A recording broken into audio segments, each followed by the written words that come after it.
Hey, everybody, welcome to tonight's late night happy hour. Brian Kamenetzky and Andy Kamenetzky.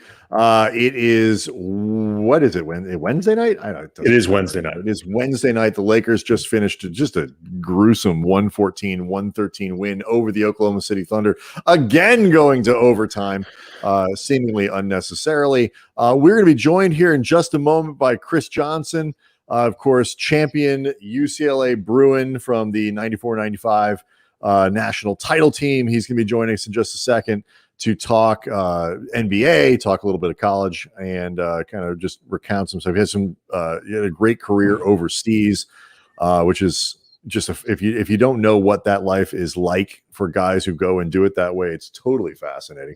So we'll talk about all that kind of stuff. It's I'm not going to say these games mean or is like symbolic of something. You know, you go to 2 overtimes or whatever again with Oklahoma City. Anthony Davis isn't playing, and Alex Caruso's not playing, and that's a whole separate thing. But it ain't good, and it's just there he is. There you go. What's up, man? How you doing? I'm well. How are you? Had a little bit of technical difficulties, but that's all right. So wait. So you were having issues with Chrome? Yeah. So I did. The issue was I didn't set Chrome as my default browser. Okay. When you try to copy paste, it's not working. You know, it's sending you through the whole rigmarole. So I figured it out real quick. Yeah. Okay, what we realized, Kris, is that we should have told you all of this information earlier when we spoke on the phone. We spoke for like a half hour at a great time. We never actually mentioned any of this stuff. No, it's fine. The other reason though I was specifically concerned about your Chrome experience is because a couple weeks ago when Meta World Peace was on with us, he ended up having to upload Chrome because he didn't have anything but Safari, and he didn't realize this really until he realized he was already 15 minutes late for the show. I was wondering what's up. But like once that and Meta was great. Once he joined us, he was fantastic. He gave us extra time. He was Meta. Meta's always awesome.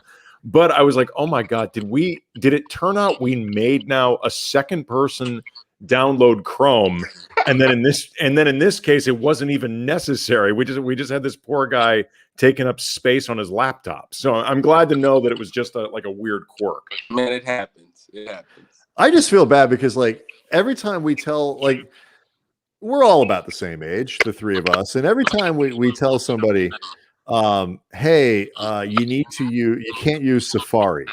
If we tell that to a person of a certain age, they're like, who the fuck uses Safari? So I always feel bad having to point it out. Oh, jeez. All right, so we were just talking about this, and we'll get to. We got all kinds of stuff we want to talk about with you, Kris, tonight. Talk UCLA, go back to all that. But we were talking tonight's game. Okay, it's all right. I'm not going to sit here. We're not going to take huge lessons, what it means for the Lakers when they struggle without Anthony Davis, no Caruso. But 3 games in a row against bad teams where you go into overtime. It's not good. It's they look tired, and this just makes them more so. When you watch something like this, what were you thinking?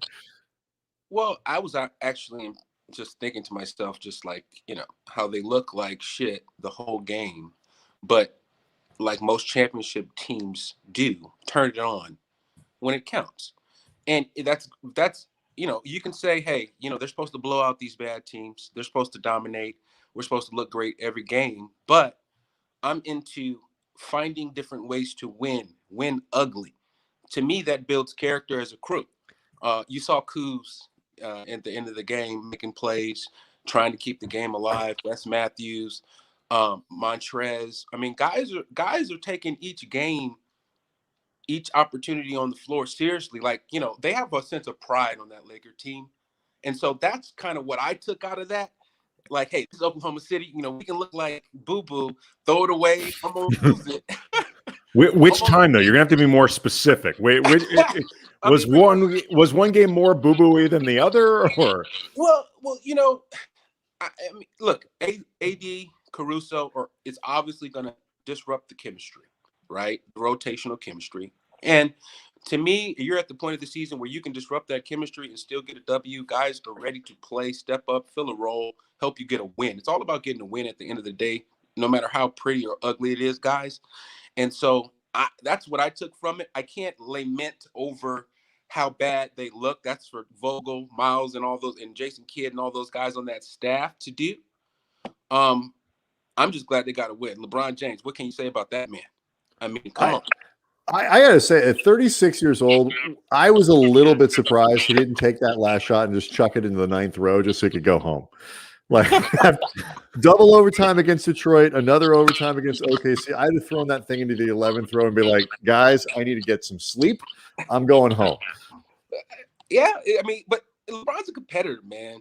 I mean, you know this. I mean, this is what makes him. This is what really defines who he has been for the last 18 years. So, you know, like when you saw him make the shot against Detroit the other night, you saw him walking away with sort of that swaggy sort of attitude, waving his hand, like, you know, like, and that just encapsulated for me and him. He's like, man, I've been doing this for 20 years. You know, he sounded like the old man, you know, sort of, and you know, he's tired of it. He wants a blowout. I wasn't sure if he meant he's been doing it for 20 years, like going back to high school, or that game. Like that game felt it was 20 years. No, he definitely been playing. And you guys are true Laker fans, man. You guys, if you guys had hair, you'd probably be pulling it out all night long. I get it. I'm in the same boat. But I mean, guys, we gotta take the wins when we can. I mean, that's all I'm saying.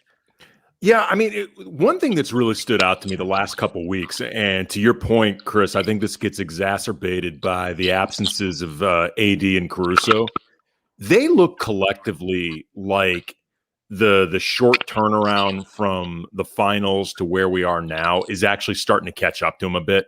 Because the beginning of the season, I don't know, maybe they were either running on sort of the adrenaline of knowing they were about to start defending that title, or they had just been really geared up with the idea of, okay, we're in the shit now. And I know we were just in it, but we're back in it again, and we got to do this thing. And they were excited about having all the new pieces and blah, blah, blah. These last couple weeks, even before you take into account double overtime, 2 regular overtimes, they've started looking a little more stuck in the mud. They do, but again, guys, you know, that long road trip they went on, you know, 5-2. We'll take it. You know, it wasn't pretty. It wasn't pretty. And I don't expect anybody to really be just, you know, motoring through the league. I mean, the league, it's pretty competitive. Everybody's kind of playing under these weird circumstances. And so I think every night is going to be, you know, depending on the situation for the Lakers, especially though, they're going to get their best shot. And at some point they have to go through this process. They have to go through the mud. They have to get stuck in the mud, get themselves out of the mud. But if you can get some wins while you're in the mud, I mean, you know, you're doing a good job as a staff. Let me ask you actually a question, because this is something I've seen speculated a lot by fans, by media, and I've heard players talk about this, but I'm curious to get your reaction as somebody, you know, who's played professionally, who's played at, you know, you played at UCLA, you won a national championship, and, you know, you're talking about just crazy crowds. How difficult do you think it is for like game, whatever this is, I don't know, 25, 26, I don't know what it is. I don't know. Whatever we are at this point, middle of the season, to be continually geared up when there aren't fans? Like how much of an actual obstacle is that? Well, it just depends on, I really believe, the individual player. Some guys thrive off of that energy that the fans bring, that, you know, that back and forth, especially, you know, road games, away. I know LeBron's a guy that loves performing in front of the fans. He thrives off that energy. I just think that those guys as professionals, like, even though it may bother them, at the end of the day, you are hooping. You're out there playing basketball. When you're in practice, there's no fans, and you play some of your best basketball when there's nobody around, fans, gym. So I think, you know, they lock in as athletes, and it becomes less about, you know, who's in the stands, and, you know, you kind of hone in and focus on what your goals are as a team that night. And then you kind of start to block that stuff out, because when fans are there, you're blocking them out anyway, especially when, you know, as far as when you're shooting, and sometimes it's just peripheral vision. You see these people there, but the high level guys, NBA, they engage and they talk to guys walking to the sideline, things like that. So I can't really speak to that. I can only speak to what I imagine it must be like, you know. And well, it's a different kind of grind. I mean, the guys talked about it last year. I mean, LeBron will tell you in like just incredible detail about every aspect of the bubble and how much he hated it and all this other stuff. This is a different deal. It's, you know, you're traveling, but I think it's worse. You're even more isolated when you travel because you really genuinely, truly can't go anywhere. And the Lakers, to their credit, have been one of the only, really, I think one of a couple teams left that haven't been impacted with COVID protocols in any significant way. Mentally, it's different than last year, but it's still a grind, and it's a different kind of grind. I don't blame them for getting a little bit tired, and then you factor in the incredibly short off season. My only concern, I guess, is just where you find, like, if AD is banged up, like, where does the rest come? Like, it's a relentless schedule this season. You start to, like, where there are landmines, I think, in this. Well, that's a good point you guys make. Now, if you guys want to make that point, especially as far as LeBron, 43 minutes, 44, 42, 36 years old at this stage of the season, I understand that as far as, like, hey, let's preserve the Lamborghini a little bit. Let's not run them into the ground. And, I get that part. But I also get the part of, where they're coming from and the role that they're on. And if LeBron wants to test his body, push himself to the limit, he knows his body the best. He's prepared himself better than any athlete probably in history as far as performing at this long, at this high of a level in basketball. So, you make a good point, but you got to go with, look, it would be smart to load manage this guy, but golly, Laker Nation's not going to love that. I mean, you don't care. You care about what they feel, but you do want to get the win. See, you know what's funny, Chris, is I feel like what Laker fans really want is LeBron to be more load managed, or if nothing else, not to have to exert himself, not to have to make huge plays down the stretch and have AD carry it. Right. And really what they've gotten is the opposite.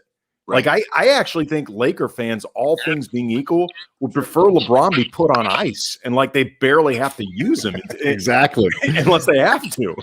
I agree. They definitely want that. I mean, but here's the thing. LeBron is so, like, whenever you ever load manage LeBron, you know what I mean? I mean, that's never really been sort of the option. Just like, him playing completely off the basketball. That's just something that just doesn't happen in LeBron's career where, hey, take it over. He has to get on the ball, just like I feel like he has to be in the game. But what do you do when AD gets hurt? What do you do? Who's going to step up? And they don't have it yet. And you can't win with the AD and a Caruso out if you play LeBron 26, 30, 35 minutes, then that means Trez, Kuz, everybody else that have Schroeder has to have monster games. And, they haven't been doing that. So and it's also, too, it's like, LeBron James can choose how much he's going to play. Like, you can say, Frank, get out there and, Frank Vogel's the coach. Like, really? Like, like when Kobe, like when people complained that Mike D'Antoni ruined Kobe by playing him that much, as if D'Antoni had any vote on how many minutes Kobe was going to play, trying to drag that team into the playoffs. Kobe used to wave off Phil when Phil would try to check him out. Like, if you think Phil doesn't have complete control over Kobe's minutes, what do you think is going on with Mike D'Antoni? Exactly. And those guys, that's high-level superstars. So it's a conundrum, guys. But, again, at the end of the day, Lakers win, baby. What do you the thing that I find alarming sort of long term about the team, again, I'm not, oh my God, Detroit took him to double overtime. Well, apparently Detroit only plays good teams well, but the shooting, which was fantastic at the beginning of the year, has really tailed off. Last 10 games, the Lakers are shooting 34% from 3-point range. Last 5, that does not include tonight where they were 28%. They're shooting 31% from 3. Mm-hmm. How, KCP has cooled off. Caruso's really cooled off from 3. Kuz is not quite as prolific as he was, although he's been refreshingly consistent, relatively speaking. How much different is this team if the 3-point shooting that they had at the beginning of the year doesn't sustain itself, particularly with AD? and that outside game that he was showing last year doesn't sustain itself. They want him shooting more threes, not fewer, and he's not doing it. Yeah, as you know, it's a shot making league. So, you are as good as pretty much how many threes you can make, because everybody else, they're going to be knocking down shots. You got to match them. And so for the Lakers, though, finding other ways to score. So now, your transition game has to go up. You got to cut attacks, different types of offensive, strategy while you're in this slump. But you still have to take those open shots. You saw the frustration for Wes Matthews when he knocked down that three sort of at the end of the game. He's kind of, walking down towards the bench, looking up in the sky. And that's kind of, where everybody's at. It's sort of like, you have to shoot yourself out of it. There's no slump buster, if you will, but other than shots, other than shooting, taking the same shots, finding your rhythm, working on it in practice. You just got to keep taking those shots, because you're going to get those shots. And it's really, it's imperative to that offense that you take them. So how good do you think they are? As in, like, when it's all said and done, how good an outside shooting team do you think they really are?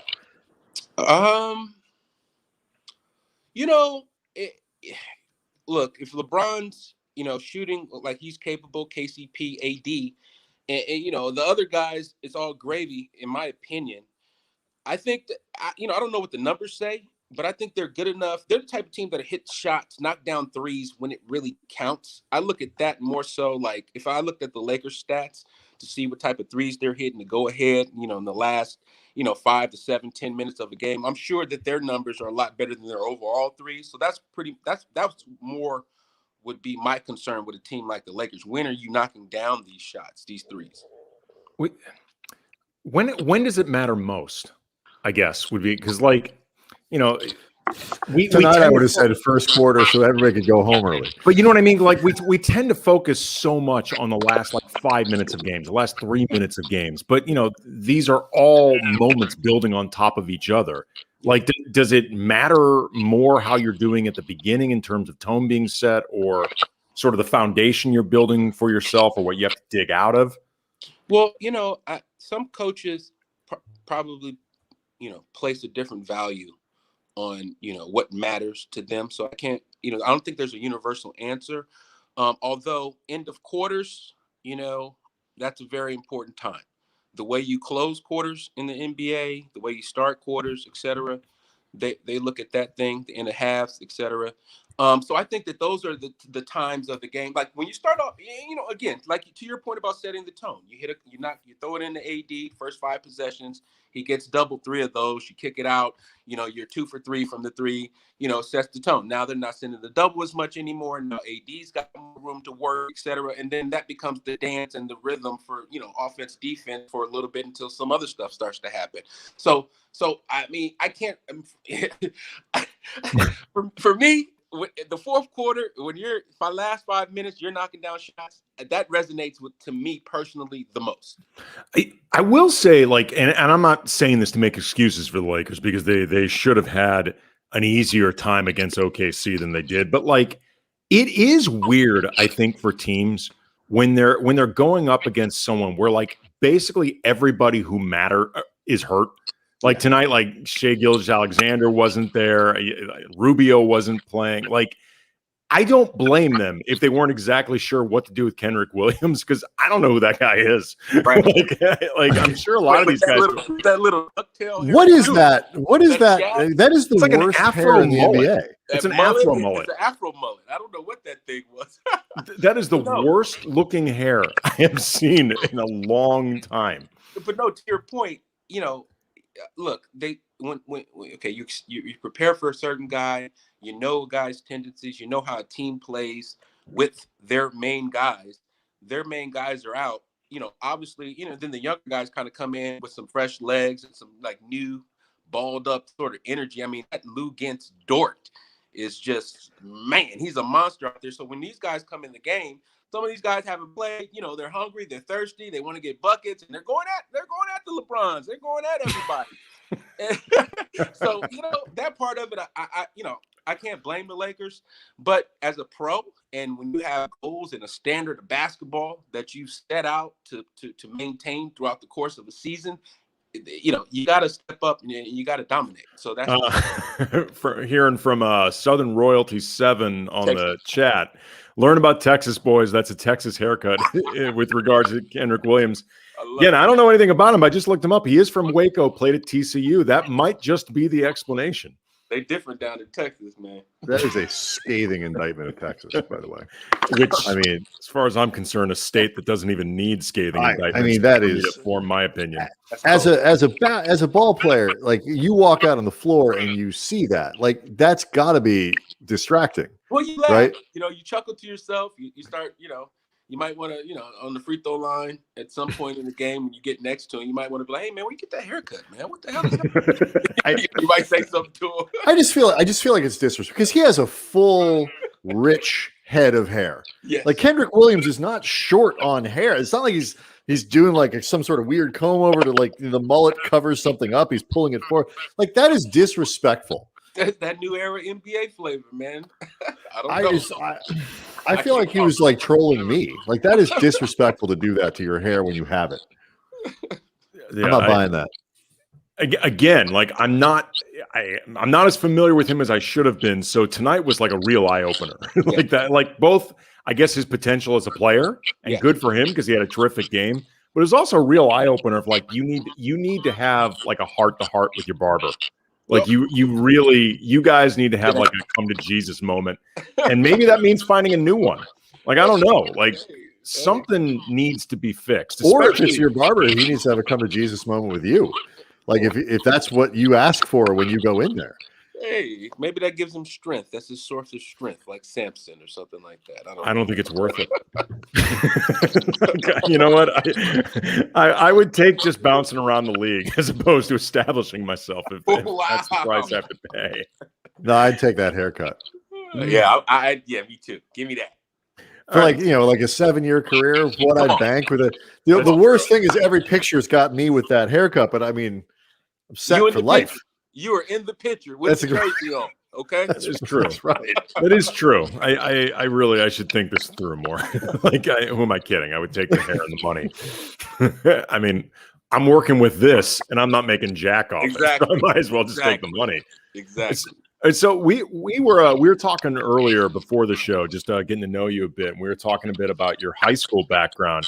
I forgot to mention this to you. For people unfamiliar, you played at Crenshaw, then you eventually went to UCLA. You were part of the '95 championship team when you were a freshman. I found an old LA Times article that named all the different players of the year for your graduating class, across LA. Okay. And all the breakdowns they had of these different players like Toby Bailey, your teammate Tremaine Folks, Andre Miller, Ricky Blackman, like all these different guys got just pure compliments. I look at the beginning of yours, Christian Johnson, Crenshaw. Although he sometimes appears awkward with the ball, Johnson, who averaged 23.3 points and 9.2 rebounds, was one of the toughest players to defend, especially when he backed his way towards the basket. Like, you're a high school kid. What's up with that? Hey, man. That's rough. I don't know what was up with that, but that always kind of rubbed me the wrong way. Awkward? What do you mean awkward? Now, look, if I look at myself at that footage, I was about 6'5", about 260, right? We were wearing really short shorts. I kind of had a tight jersey, so I didn't really, I wasn't buff like I am now. No, I'm not really that buff, but back then I was, a little portly, so I can understand it. But gosh, you could have been, a little less, or point out a flaw for every player. Like, hey. Andre Miller looks like he could be a great college player, but this is the thing that he needs to. Like, they described Andre Miller in this thing as explosive. I've never heard Andre Miller described. That tells you all you need to know about who wrote it. But like everybody got all compliments, but you. Yeah. I mean, I don't know, man. I don't know what was that about. But hey, I was glad and honored to be named in that situation. So I'll take it. Well, like when LA has such a distinct, just the basketball culture here is so strong. Yeah. And there are so many teams, like we were talking about, like whether you're talking high school teams, AAU teams or whatever. Like I remember like the Trevor Ariza team is like sort of legendary for like you look at like that AAU team is like filled with guys who all play in the NBA. You go back and some Crenshaw teams that are incredible. And where do you like who are some of the like the era that you played in? You talk about Andre Miller and some of these other guys that Andy's like. How do you kind of categorize the era that you come from, coming out of Crenshaw in '94? Correct? Yeah, '94, the '90s. So, the way, the '90s, it was a pretty competitive era of basketball. Tony Gonzalez was also. I didn't mention. Oh that. yeah, The Hall of Fame tight end Tony Gonzalez. I matched up against him in the playoffs that year, so he was a contemporary as well. And there were a lot of guys that were around that were really high level, went high level Division I. So I feel like my era was, it's up there. It's up there with among the best that Southern California has had. We obviously the Westchester that you mentioned, and then some recent years with some pretty monster classes and players. But I think that our era kind of established sort of the new wave of because we were kind of we tried to be like Michigan and things like that. My first year we had the short shorts, but my senior year we came out looking with the Michigan Fab Five uniforms and all the swag, and we were ranked number 1 in the country for about 3 weeks, and then we lost. We finished number 3, so we were ranked top 5 both years. And obviously I had my personal successes, but my teammate Tremaine Folks was one of the best teammates I ever had. He ended up getting drafted in the NBA, and Miles Simon, one of my contemporaries, my rival at Modern Day High School out here in Southern California, he ended up getting drafted. So it was a ton of guys that either played pro, got drafted, or really played at a high level. And so I feel like our era was in amongst the best that ever in Southern California. This is a question that we ask all the time to people when we talk LA hoops and stuff like that. What do you think makes the hoops culture out here distinctive? What do you think makes players out here distinctive? Like, because we talked about this with Meta when we had him on, like, he's got a Queens game. Like that's, like you can tell regionally where guys come from. What is an LA basketball player? Yeah. Well, an LA basketball player is probably a guy that could, do a lot of different things. So he's complete. He's well-rounded. Back when I was coming up, the New York guys kind of had a style of being great off the bounce, tough-nosed defenders. They usually were creators, but they weren't the greatest jump shooters. So they had kind of broke jumpers. And a lot of the stories I would hear was like, from the New York guys, they would say, well, you guys got weather, you guys got that type of weather out here where y'all can work on y'all jumper all year long, son. Y'all can work on y'all jumper. So, I don't know if that was true or not, but, I started to think about it. Yeah. And out here, you do have the ability, and this is if you're playing outside. So now you're talking about access to gyms growing up. And what's the difference in that in New York and leagues, and how much basketball are you playing on a 12-month basis? I think that part of it, I'm not sure if they do that in New York. I know the winter months, sure, you could be grinding, but that takes away the outside game. You know what I mean? Winter months in LA, you still got people that are working on their stuff. I also think, and especially in recent years, in probably the last 20, 25 years, the LA basketball player, the evolution of the LA basketball player has kind of, it's gone from sort of, my dad, John Williams, Paul Pierce, and these big kind of, when I say the evolution of the LA basketball player, I'm talking about like the top sort of guys coming out, obviously BD, he was one of them, but now it's morphed into, sort of these other guys, the James Harden and, Paul George, says LA or not, Kawhi. It depends who you ask. It depends on you. Playoff, that's my guy. But but again, so it's kind of turned into, they've kind of taken what my dad and Paul and John were to kind of another level as far as that NBA forward, that this multi-talented, versatile guy.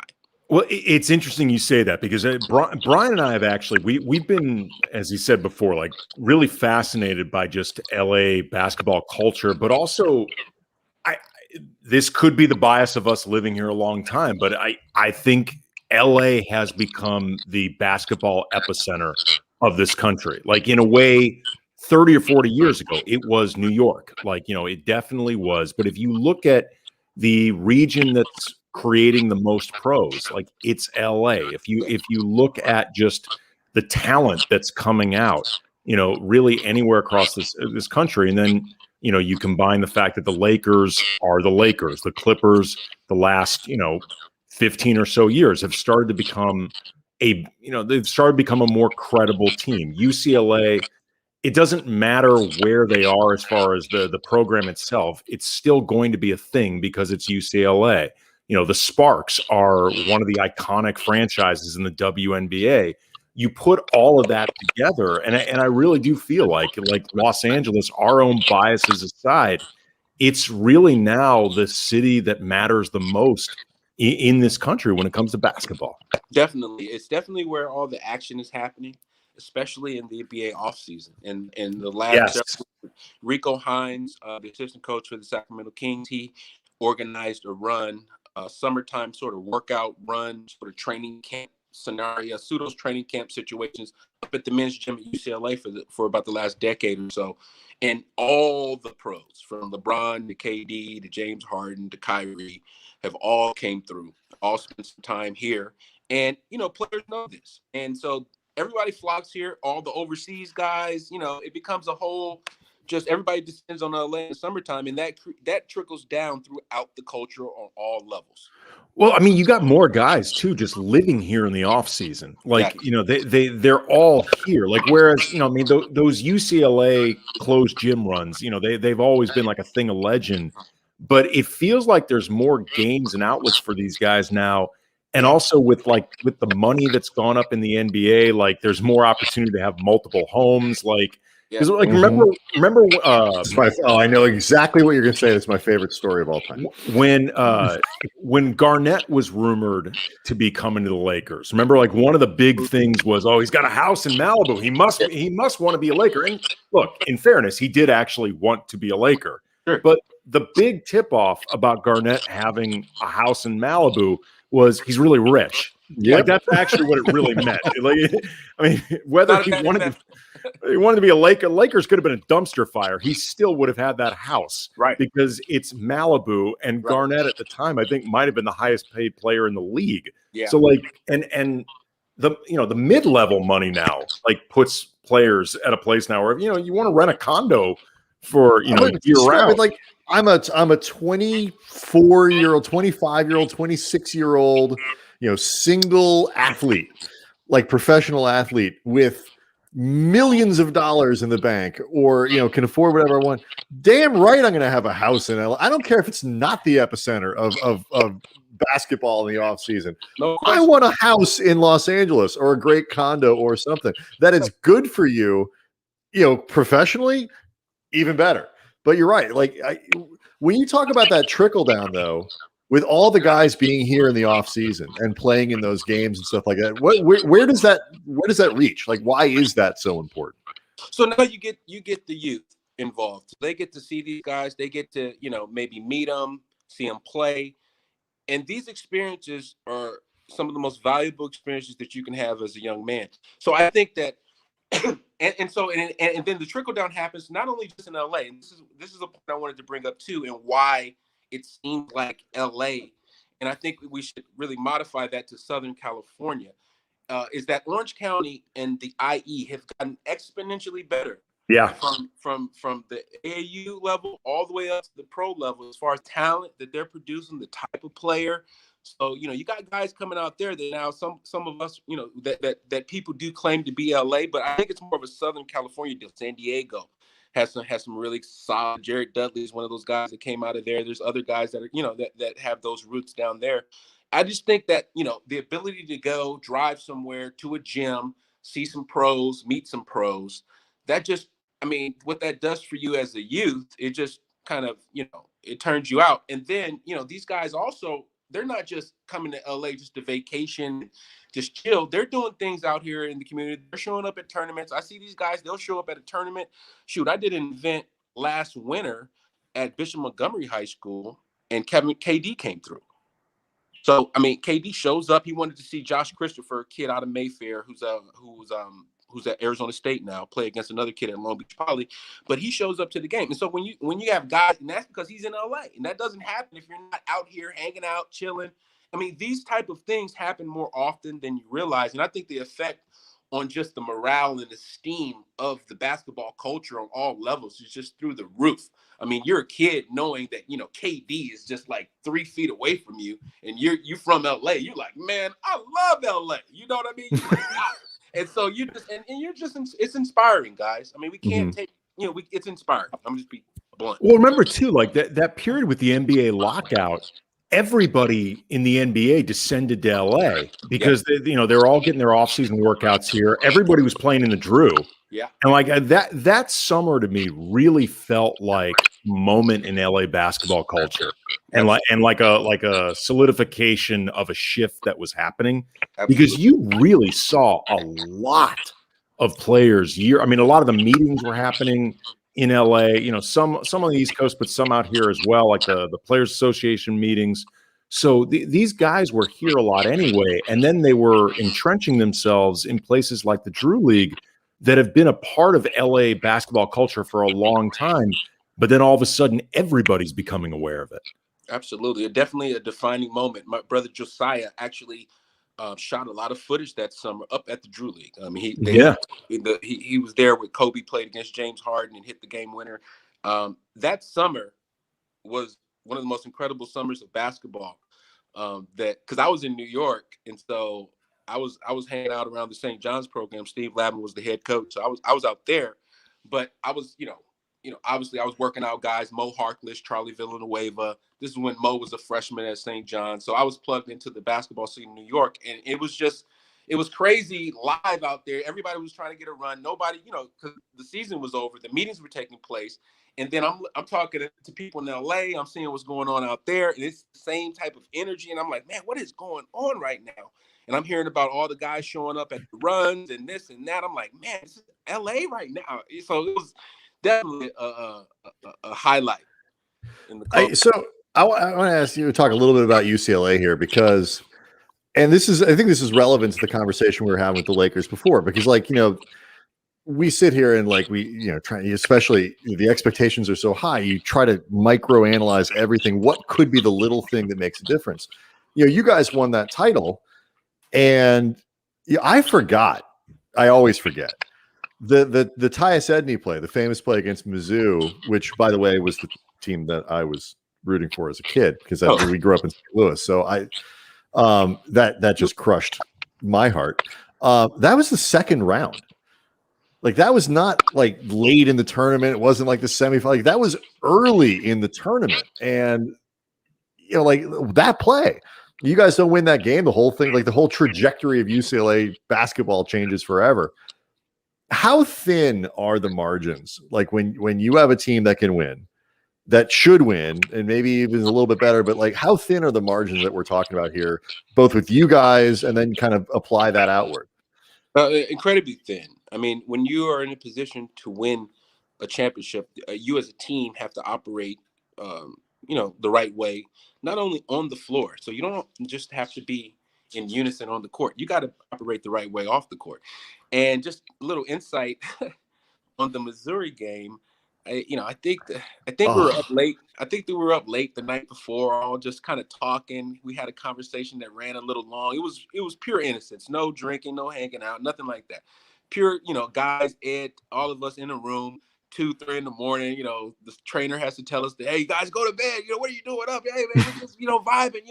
But hey, that sleep, that lack of sleep, that lack of that throwing off our routine, just that little bit. When we had played our first round game, none of that happened, and we ran through the guys. I don't know if that mattered, but to your point, I feel like you just have to do everything the right way, and you got to have the right breaks. We have the right fortune has to go your way. Tyus Edney knocks down that shot, and then in the semifinals, he ends up breaking his wrist and has to be out the championship game. So we had to have another guy to step up. So it's one of those things where the stars have to be aligned. And all your everything has to be dang near perfect. So the margin for error is next to nothing. I mean, look at the Lakers in last year. There was a lot of times that I felt that feeling in my stomach where I felt like this was it. You know what I mean? And so in the playoffs, and I'm just like, oh man, but then they came through. And so,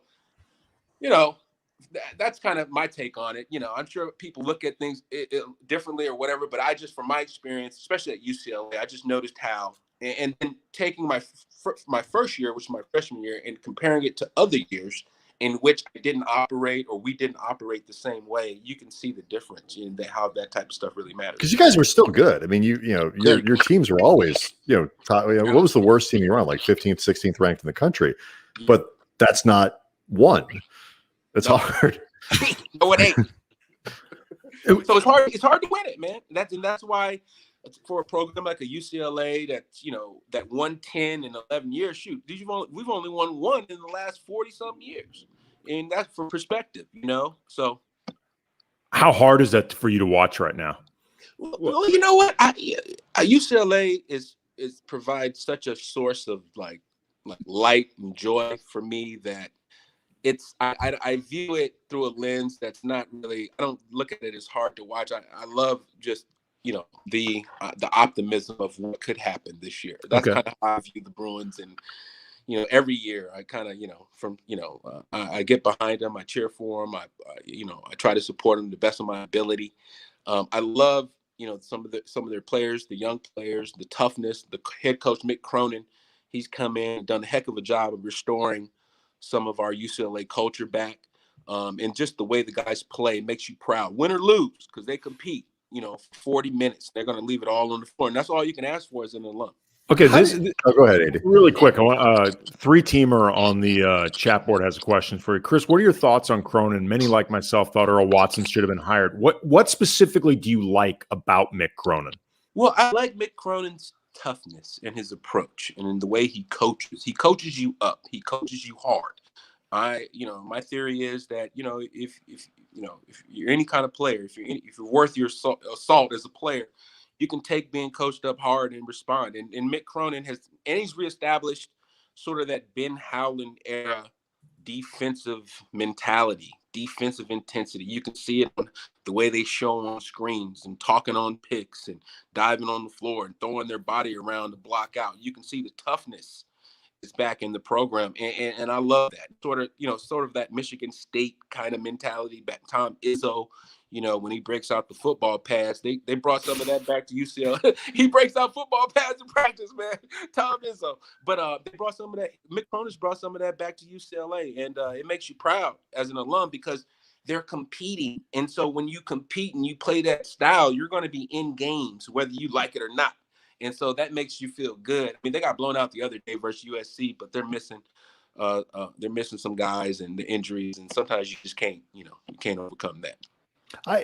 One of the things I think is fascinating, like, because UCLA basketball, USC football, like these are iconic things, like in this town in terms of, really nationally in terms of national brands for collegiate sports.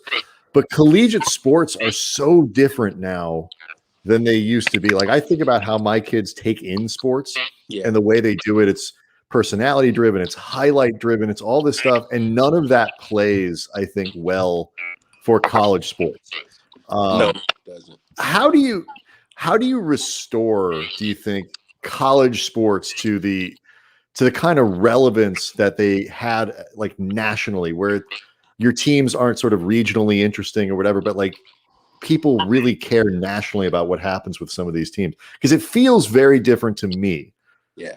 Admittedly, as somebody who doesn't watch a lot of college basketball. Those days are gone. And I don't ever think they're coming back. I'm going to be quite honest with you. The college basketball model sort of come under fire, over the last several years. And I just don't feel like, it'll ever be like it was in the 70s, 80s, the 90s, even the early 2000s. When, Michigan State and the Flintstones and this and that and all these different programs that these teams that you kind of knew the players and this, and that's it. It's over because, NBA now takes precedence the way it's consumed, from your phones, your tablets, all these apps. College, you can consume it, Pac-12 app, ACC, this and that, but I just don't feel like the players are as big as stars. One and done sort of hurt the fan loyalty of college basketball. And that was a process you saw happen over 20 years. And so now we're here. And the the fan, the college basketball fan, the diehard follow it, the dedicated person, myself, the alum, etc. But the everyday sports fan might not necessarily be interested in college basketball on their pecking order of things that they're scrolling through on their phone. I just don't see it. Sorry, go ahead. No, finish your thought. I just don't see it, and I don't see it ever getting back to that way. To answer your question, Brian, I don't see it ever getting back to that style, that 90s, 80s stuff. Never. I think also too, I mean, the emphasis that we've seen, the focus and the questions being asked the last, I don't know, probably 15 or so years about the need to compensate players more. Exactly. I think it's beyond just the one and done, which I agree has definitely the one and done has hurt continuity with college programs and things like that. Having options like the G League or like what Brandon Jennings did going to Italy, stuff like that. That hurts the foundation of college sports. But I think also just people examine it more now. And like the money now is so massive that's getting generated. I think it's started to increasingly become just harder to ignore those inequities. Yeah. And I mean, maybe the entire system was always kind of fucked up to begin with and always constructed wrong to begin with. Possibly. Yeah, and by possibly, I mean, it was. But I think before, the money wasn't so outrageous that you couldn't look past it, or it becomes now so much more difficult to rationalize this. Yeah. Like unless you really just don't care at all, right? It just becomes harder. I mean, you see, coaches now trying to justify why amateurism needs to be kept in place, and they sound like idiots. Yeah. And you can tell they don't even believe what they're actually saying. Like they may believe the need for it in terms of the power structure. And, it's one of the things I think it's forgotten about a lot. Like if these players start having more means to, literal means, like the power structure between them and the coaches change. Right. On some level. It becomes like the NBA. Like the NBA in a sense. Exactly. But and those coaches aren't trying to give up that power. They've enjoyed and look, I played for coaches in college that I love to this day. So I'm not singling out and generalizing coaches that have this attitude. But let's be real, they were beneficiaries of a system that, disproportionately did not compensate people that were basically getting them paid. So that part of it is that inequity is always that wrong with me. I've never really enjoyed that part of the NCAA, watching it, and I'm glad that consciousness in our culture, basketball culture, has really sort of to show itself, and people actually are speaking out. And there's been like Ed O'Bannon had a landmark case against. For who you played? You played with Ed. Yeah, Ed was my teammate my freshman year. One of the great men that I've ever come in contact with. But his landmark case against the NCAA kind of opened the way for athletes being compensated for the use of their likeness and image. I mean, imagine that you can't use your likeness. Yeah. I had opportunities in college to where modeling and different types of clothing and stuff. I could being an extra in the movie, picking up $500-700. Nice low key, I'm handsome flex. That was good. Come on, man. I mean, I had those opportunities. My inability to cash in on this, it's just unfair. I'm just telling the story, man. I had those. So look. I had to just walk around looking this good for free.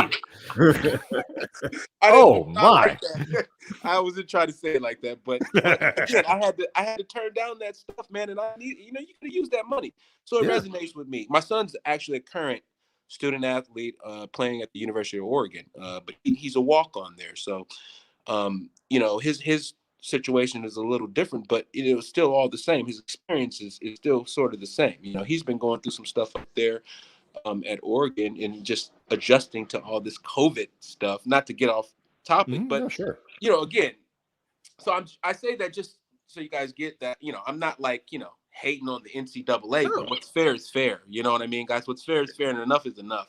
I mean, I brought it up, not you. You brought up how good looking you are. Andy brought up the NCAA. I mean, like, if there's a way, like, for like, what would you say if there were a way for reparations, just in terms of what you lost out on being so handsome and not being able to capitalize on it? Like, is there a dollar amount? How many zeros? Thousands. No, all of us had opportunities. You know, all of us had opportunities, no matter our level of handsomeness. We all had opportunities that we passed on. And Boy, shots fired at Josiah. Yeah, well, he's always talking like that. He's Mr. Conceited. I mean, he thinks he's, Billy D. Williams or whoever. I don't know this guy. I know we wanted to talk with you too about your career overseas, because you experienced some pretty crazy stuff, like in terms of both like adjusting to different cultures and, places that really are very different than America, but also like, finding yourself in the middle of a war zone, like a literal war zone, as you're trying to carve out a basketball career in the Middle East, for example. Yeah. And that war zone that you speak of was in Lebanon around 2005, man. I mean, in going over there, I had just spent the last 4 years in Qatar. And I was headed to Lebanon. So I wasn't really nervous per se about that part of it. Nothing had really happened over there in a while. And so and they always reassure you that everything's okay. So I felt fine. But, when I got over there, as soon as I stepped off the plane and, I saw the military presence, and then, I would driving around on the streets and there's no traffic lights and there's just, kind of a lawlessness feel to it. I was kind of like, what kind of place am I at right now? And then, one day, during the season, I'm kind of hanging out in the coffee shop. And then I hear these reverberations on the windows, the windows start shaking. And I'm just kind of like, whoa, what's that? And the people in the coffee shop just kind of nonchalantly, they thought they chalked it up to Israel doing a flyover or, a sonic boom or something like that. They explained it to me. I was like, oh, okay. It just so happened I had a physical therapy appointment in about 45 minutes in the city of Beirut. Now, I was 25 minutes away in a city called Kasalik. So literally 5 minutes after I hear the reverberations, I start making my drive to Beirut to my physical therapy. As I get closer to Beirut, I can sort of start to see, some kind of commotion kind of going on, but it's Beirut and, I'm kind of like, okay, it's not this isn't anything, it's normal. And you get immune to like stuff like that. Just kind of like, oh, okay, it's normal. So I'm driving, I get to my physical therapy, I knock on the door. I opened the door and they looked like they just saw a ghost. They couldn't believe I was standing there. I'm like, what's going on? I have an appointment, right? You guys booked me. I'm thinking like, like I missed my appointment up or something. But and then they proceeded to tell me that the reverberation I heard was a 900-pound car bomb driving into the caravan of the former prime minister and one of the most revered people in the history of Lebanon. This guy, this man named Rafik Hariri. And he was assassinated. And so here I am, stupid ass me, driving to the site of a bomb. I stood there for about 5 minutes, shaking and sort of just realizing what I did and the realness of where I was at just in that moment. And I understood that it was like, it no longer was really a game. I was in a war zone. I was in the heart of some shit. And, I had to start to operate like that. Is that why you wanted to go actually to the site where it happened, like to see it up close, like really understand what this was? Yeah, that is why I eventually did do that. Later on, I did see, and it blew off the side of a hotel. The building, they blew off a complete building. To see that and just to see the ruins and to know that type of stuff is happening 15, 20 minutes. I mean, it's like you being, I don't know, Inglewood to, Westwood or something like that. So you're in Inglewood, a 900-pound, car bomb goes off in Westwood. It's sort of like, yo, what the hell is going on out here? But again, after that moment, I sort of became interested in everything that was going on the political level out there. So I educated myself. I really talked to the people a lot and got an understanding of their plight, what this was about, why this happened.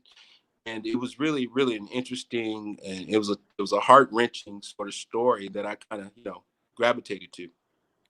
What is it about sort of like the experience of playing overseas? Like how does it change? But I think both the way that you look at basketball, but also just sort of the way you look at sort of your worldview, because I would imagine both are impacted by experiences like that.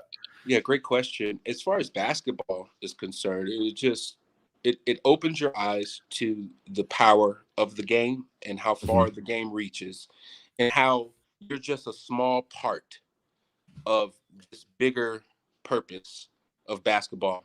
I really believe that, and I witnessed it because I'd go to these small rural towns in Turkey and in Lebanon and Russia, small population, but they would have a hoop, full court, two hoops, ready to play, stands, crowd, and I was always fascinated by that part of it.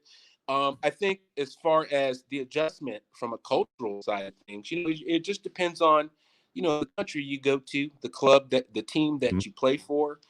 And honestly, as an American, is whether or not English is a major language being spoken. So if you go to places where you can find English, your adjustment's going to be a lot easier than it would be if you had to kind of pick up and learn the language. I learned a lot of Arabic just by way of being around those people and hanging out, and so I pick up words and things like that. You adjust to the food. You'd be surprised some of these countries though you go to where you can find McDonald's or an Applebee's or Dairy Queen. I mean, in Qatar, I had a damn Dairy Queen. I was like, I'm really disappointed that the thing that we're exporting to the world is Applebee's. Applebee's. I feel like even in that genre of restaurant, I feel like we could do better than Applebee's. Like that's not the best that we have to offer just for that. Hey, when you haven't had anything American food in 6-8 months, and you run up on an Applebee's, man, it's like you just went to Mastro's. You just, you know what I mean? It's like that bullshit steak at Applebee's, man. It tastes like a porterhouse. I'm trying to tell you. That's not one though. To Brian's point, we've talked with enough players who played overseas and just having even a vague idea of global economics and global brands, like we know there are McDonald's, we know there's going to be these big chains. I did not think Applebee's penetrated the global market. Yes. The way apparently it has. Like you can find an Applebee's in the Middle East. I did not know that. Literally, when I was playing there, they had an Applebee's, they had an A&W root beer. Wow. A burger. That's solid. Seriously?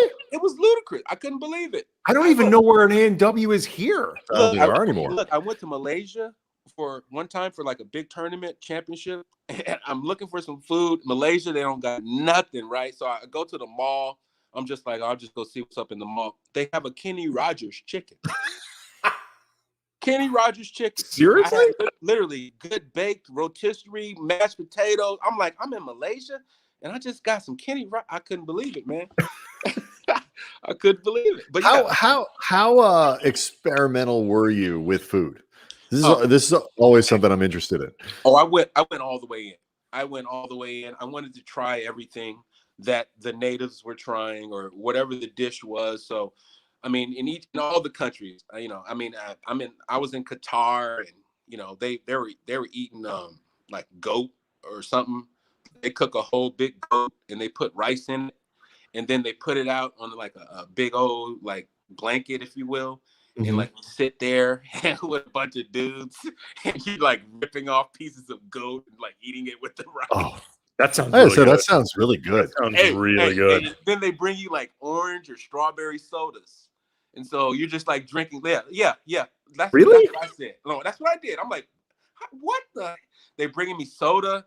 So so that was in Qatar. Now Lebanon, I definitely tried all the food. I fell in love with all the they do this thing with Lebanon. They make this cheese. They like bake this cheese. They put pistachio over it. It's like the most fattening thing you have ever heard of eating in your whole life. And I used to crush that. So no, everywhere I went, I pretty much I dived in. Is that the exception of the rule? Like you guys, or is it hard to even generalize that when guys go overseas? Like what? Just like when you some guys do what you did and just I'll try that and I'll do whatever, or do other guys just like find me Kenny Rogers? You know, for the most for the most part, you know, guys that I played with, they were really anti, you know, that the food, the traditional food that was there. They were always looking for, you know, a McDonald's, and so sometimes guys would find, you know, something like a KFC and just go there every single day. Yeah. You know, and I can't do that. You know, I Look. can't. I have to find other types of food. I can't eat something every single day, especially KFC. Now, if it's like Subway, see, I can eat Subway every single day because I get a turkey and, you know, and so I feel healthy, you know. But Right. No, KFC, dog. as a professional athlete, that's right. I remember I'm so embarrassed when I look back on this. And my excuse is I was like 21 and a college student, so you only have so much money. But when I went to Mardi Gras, like in New Orleans, one of the great food cities, not just in this country, but anywhere, I would say 95% of what I ate was the Popeyes next door to our hotel. We stayed in this really shitty hotel right next to a Popeyes. And you ate Popeyes every day? Oh, not just every day, like multiple times a day. Like basically I subsided on Popeyes, beer, and vodka. Like that's basically all I ate. I think we had like one good meal in New Orleans. That's like disgusting. One reasonably good meal. Although that chicken sandwich is excellent. Yeah, the one that's part of the chicken sandwich. Yeah, I get that thing is I get the 3-piece wings. I get the wings. I get the box. You don't go, but you don't go to New Orleans for the Popeyes. Like, I mean, I'm sorry, you just don't do that though. Now I didn't. But the funny thing is, the times I've been to New Orleans, the only thing I had was a beignet. I didn't really get too deep in the gumbo, the etouffee, none of that. I just had a beignet. So you're ripping off shreds of, you know, just sitting around with dudes, just ripping off pieces of goat and rice and all these other things when you're in Lebanon or Qatar, but never actually had etouffee in New Orleans. No, not official. No, I've had gumbo, but not etouffee. Nothing in New Orleans. But I'm open to. I've had I was in South Carolina. I don't know why I thought about this, but I had crocodile. I don't know if you guys have tried that before. Yeah, I have. Or alligator, excuse me, alligator. Tastes like chicken. Yeah, it does. Totally. Fried. So yeah. I had when I was in Australia, I ate a lot of that stuff. I had kangaroo and I had crocodile or alligator, or whichever one they gave me, and I had all that stuff. It's tasty. Yeah. And we also learned I can't remember if it was snake.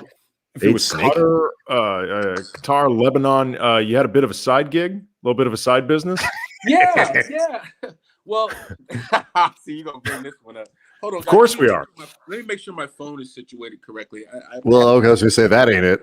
Sideways. I had to put my charger on. How do I look? Now you're good. All right. So in Qatar, man, it was interesting. I was making good money my first couple of years there. So it wasn't necessarily that I need the money, but as a businessman, I always like extra money. And so I figured out, a way to make that money. So here's the setup. In Qatar, there's it's an Islamic country, so there's a dry country, except for the hotels, which only expatriates can attend and go to, meaning non-Qataris, obviously. And then there was a liquor store, not really a liquor store, but like a warehouse, a big old liquor warehouse, if you will, not your traditional liquor store like on the corner or anything like that. But and that was the only place in Qatar where us expatriates could buy alcohol. So, and the allotment each month on your alcohol was your salary, how much you made per month. And you would have to bring in your salary, your paper, your contract, show them, sign it off. I mean, it was all official.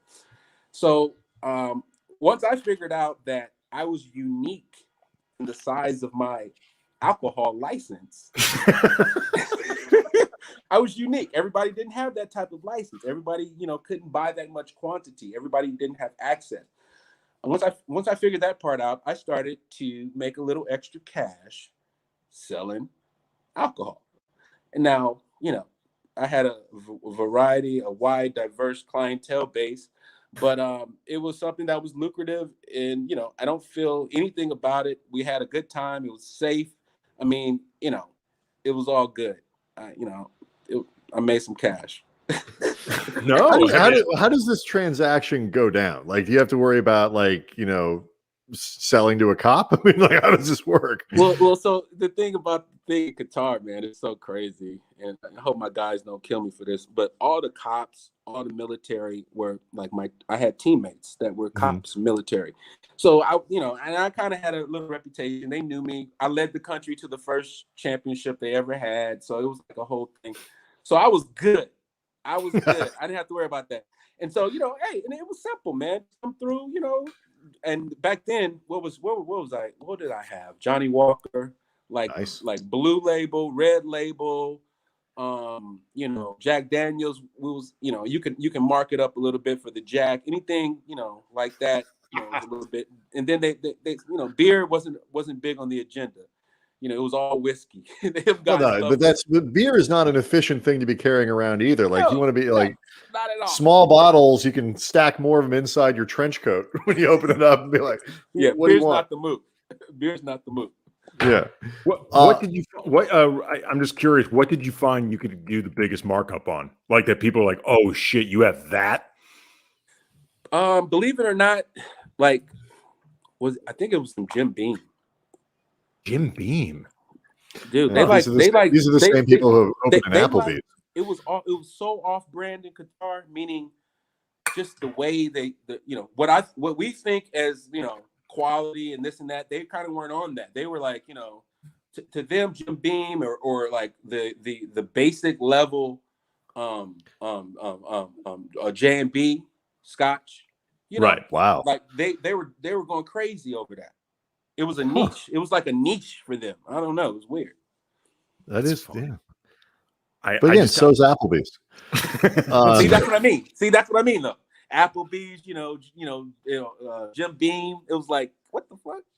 Well, it's like my favorite. One of my favorite stories, like about American restaurants like that, is I was sitting and I was at Cheesecake Factory, and like catty corner over was a guy, like a guy with very clearly like 5 or 6 people from Europe, right? And they were all kind of going through and looking at it.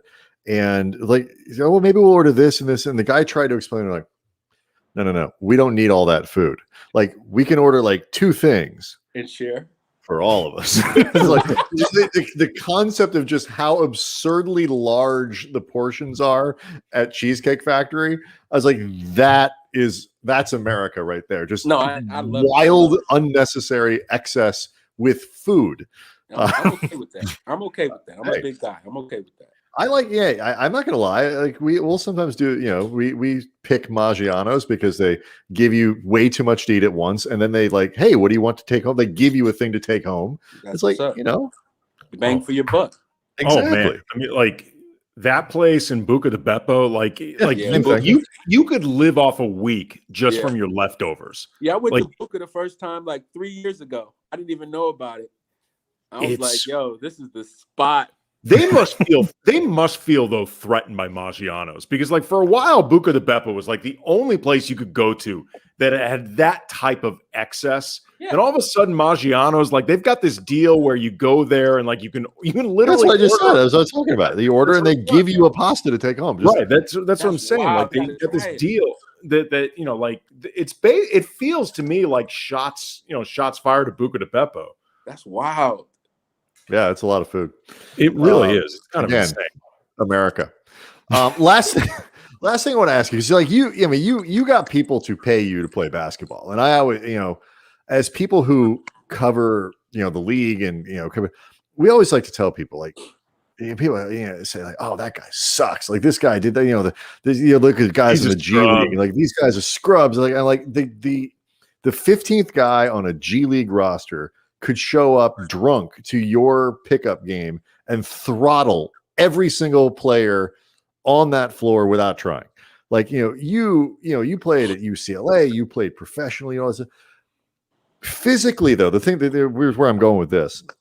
When you look at somebody like LeBron, because, you played, but you had injuries, like, at different times, something got hurt and all that. When you look at somebody who's done what he's done, not just at the level that he's done, but stayed as healthy and productive. What is that? Like, how do you view somebody like him as somebody who played the game? Well, D Wade I was watching the interview with D-Wade the other day when he was sitting with Gilbert Arenas, commenting on how he thinks, this may be, LeBron's best season or how he's gotten better, etc. But one of the things he said was that, this is something that you get from God. This isn't something like, you can say, he was like, LeBron spent $1 million, $2 million on his body every year, but I'm gonna tell you, that's not it. I can spend $1 million on my body and I'm still get hurt. So it's really just, he's been blessed, man. He's been blessed. Now, the physical stuff, the taking care of the body, that definitely plays a role. But this guy is he's a marvel. I mean, I've just never seen anybody that 6'9", 6'8", 260, 270, 250, whatever, you want to say he's played at throughout his whole career, that ran that fast, that jumped that high with that much. And people say he doesn't have wiggle and this and that, but you're basically Karl Malone playing this sort of perimeter style for 18 years and you're not getting hurt, like other than the hammy a couple years ago. Right. I think that was the only time I remember, and I've been following LeBron's his whole career. The only time I remember him getting hurt, he might have been hurt before, but it's like if he gets hurt, you just, it's like it's a shock. It's like what? It's like Superman. It's like when Superman. What happened to Superman? I remember Superman 2. Yeah. Superman was down on his luck, and it's like that. It's like that when LeBron gets hurt, it's sort of like you're just like, damn, like you can't believe it. Well, he was willing to give up his powers, remember? Oh, yeah. He actually sacrificed them, and then he managed to get them after being told this was permanent and there was no reversal of it. He just kind of managed to get them back. Like, he tricked Zod and Non and Ursula in the ice. With the ice with the red light thing. But they never, they were like, oh, he was on the outs in the Andy, if Timofey Mozgov can be traded 3 times after signing that contract, then Superman can find a way to get his powers back. I'm just saying that they made such a big thing about how he was sacrificing his powers for good, for love. He could never turn this thing around. And then basically they just let him get him back pretty easily without any real explanation of how this worked.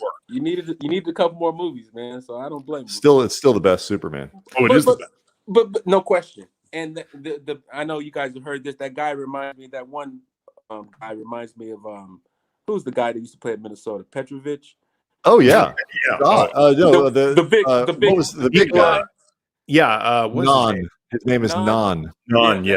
But anyway, I'm sorry. I don't know why that came in my head. But so that to me, LeBron, injuries, that part of it, having played, understanding what it's like as an athlete, just in general, pro athlete, it's one of the most remarkable feats I've ever seen in sports. Period. Yeah, the difference between like me and LeBron is if I had enough disposable cash. The difference? But for real, this is like the big difference. If I had the type of disposable cash she has, where I could afford to spend $1 million just to maintain my body, that would guarantee I did nothing. Like I would never do a damn thing if I had that kind of money. Exactly. Like that type of money motivates him. Whereas it would keep me just couch bound and like drunk. I did a radio thing. I'll probably will let you go after this, but I did a radio interview today and I was asked the question, is LeBron better now than he, was 5-10 years, whatever it was. And I said, no, because, people, you forget now because he is just so strong. And so he doesn't quite get off the floor in the same way. Like LeBron used to be able to play above the rim when he wanted to. Like it was and remains a sick athlete. Yeah. But what is different, like he's got that thing now where it's like Star Wars where, they're at the cantina and these aren't the droids you're looking for. Like he can control games like that without, so his ability to manipulate what's around him is so elevated at this point. It almost makes up for all of the other little physical things. And so I don't think he's better than he was like peak Cleveland, when they beat the Warriors. Are you kidding me? What he did in that series? But the fact that you even have to like think about it for 2 seconds is amazing. No, absolutely. He's done an incredible job of accepting who he is now at this stage of his career, understanding how to pick his spots, and then now he's playing to that facilitator strength as far as understand. Remember LeBron didn't used to take the shot a lot back in the day, and he'd have it, and we'd be everybody, man, why did you just take that? I love seeing him now taking that shot, cocky, confident, and then hitting it, and then being like, man, what time y'all thought it was with me, man? He places bets on him. He actually places bets, in-game bets with like teammates.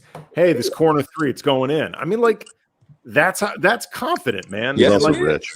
He is rich. That's true. I mean, $100 bet for him is like that ain't money. much. That ain't much. Okay. All right, Kris Johnson. You can find him at oh geez, I just forgot your Twitter handle. Point Forward Pro at Point Forward Pro. You find him there. This was a ton of fun. Thank you so much for coming on, man. We really appreciate it. Thanks for having me, guys. It was a lot of fun, man. Hope we can do it again. Absolutely. Tomorrow night, Ricky Cobb, who you may know as the guy from Super 70 Sports. Nice. That if you don't follow Super 70 Sports on Twitter, on Instagram, and all those places, you should. It is so much fun. If you are particularly of a certain age and remember all those references, we are old people and we do. So he will be on tomorrow. Claire DeLune on Friday, and we've got a bunch of stuff already lined up for next week as well. We will be taking Monday off because it's a holiday. It is a holiday for everybody. We want that. So we will see everybody tomorrow night with Ricky Cobb, Super 70 Sports. Dank you, Nederland.